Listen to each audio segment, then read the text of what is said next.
just, I wish that we could take them here before they made their decision. I wish we could show them, although the memorial is fiercely pro-life, we are fiercely pro-life, I don't have to say that.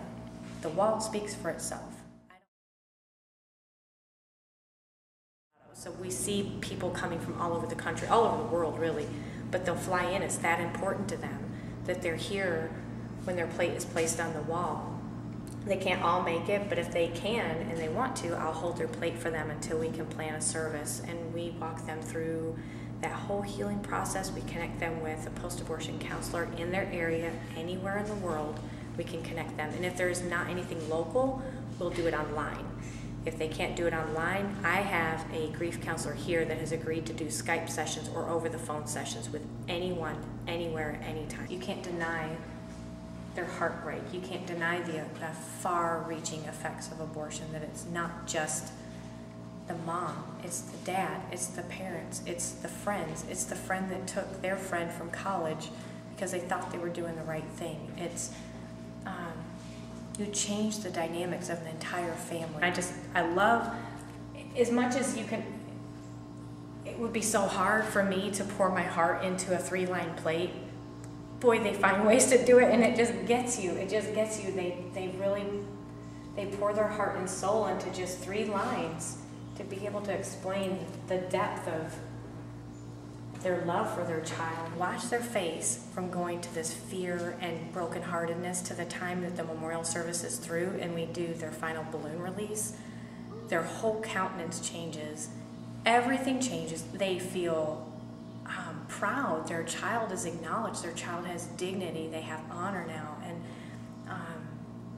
they're finally acknowledged as part of their family tree. To be able to come here for someone who's had a miscarriage, that is such a forgotten group.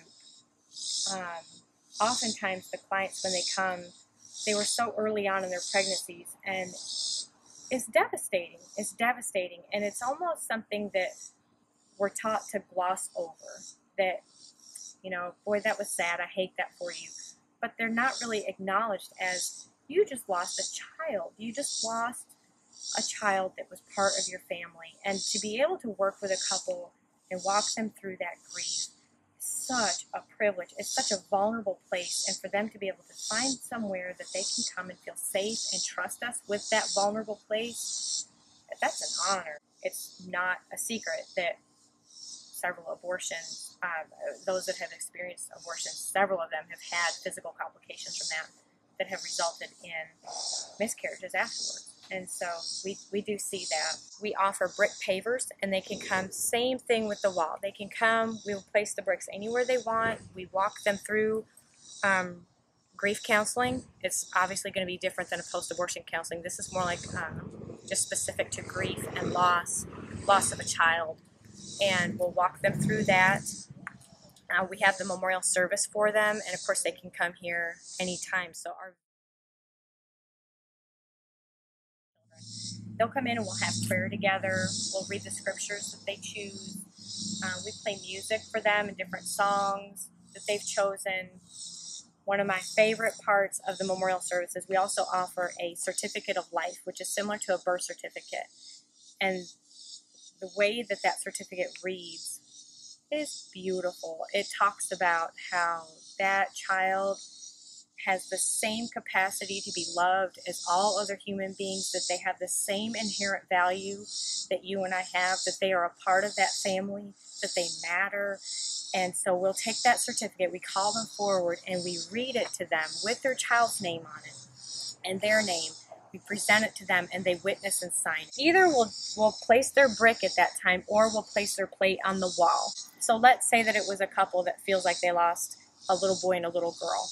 Well, we would have a pink balloon, a blue balloon, and each of them would have messages from the parents inside. And then we take a white balloon for each person involved. So it might be one for the mom, or she might say, it's me and my husband. So we'll take 2 white balloons, and we tie, all the balloons are all clipped together as a family. So when they release the balloon, it's very symbolic of just being able to escort your child to the arms of God. In this regard, I see people that are literally the walking wounded. And I don't even have to find the walking wounded because they're coming to us in droves. It's almost overwhelming to the point you don't know what to do with them all. And I love having that problem. That's a good problem to have. Let me walk with you through this. I'm going to carry you until you can walk on your own. Let me take you to the healer. And that, in a nutshell, is what we get to do here.